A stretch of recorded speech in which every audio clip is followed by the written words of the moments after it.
Studies show that kids who grow up in areas that have a heavier police presence are more likely to become criminals, not because they are inherently criminals, but because they've grown up to believe that they are bad or trouble. Their identity, their self concept, like who they see themselves as, becomes wrapped up in what they've been told that they are. And if we know one thing about behavior and psychology, it's that your thoughts and your beliefs create your actions. The same thing happens when you tell yourself that you're just bad with money. It becomes this self-fulfilling prophecy because when you say that you are bad with money, you start to act like someone who is bad with money. It becomes easier from a mental hurdle standpoint for you to say, okay, well, I'm not going to save. Okay, well, I'm not going to look at my credit card bills. Okay, well, I'm not going to focus on learning how to invest. Because doing the opposite, doing the good thing, would not be in alignment with your concept of self, who you think you are. You have created an identity that says, I'm an overspender. And then you wonder why a budget doesn't work because you are not addressing the root cause of the issue. The overspending is a symptom. The truth is, you are not actually bad with money. You've just been taught to believe that you are. So the absolute first thing that you're going to do to change this is to change the way that you are speaking to yourself. You are not bad with money. You are learning. Because trust me, I have been through this too. If speaking to yourself like crap actually worked to change your behaviors, it would have already worked by now. You need to change the way you think about yourself,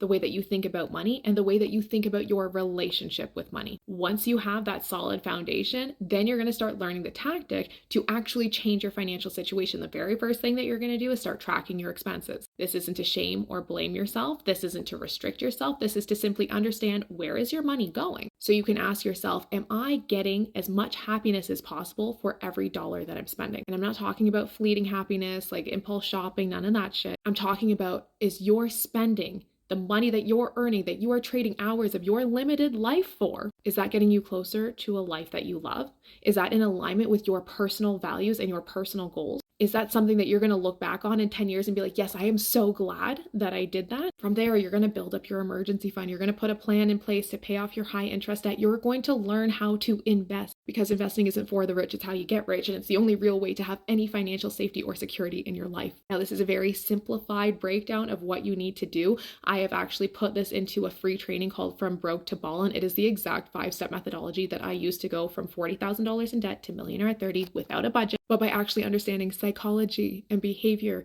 and how the mind works, and then studying rich people and emulating what they did. You can check it out on my website under freebies.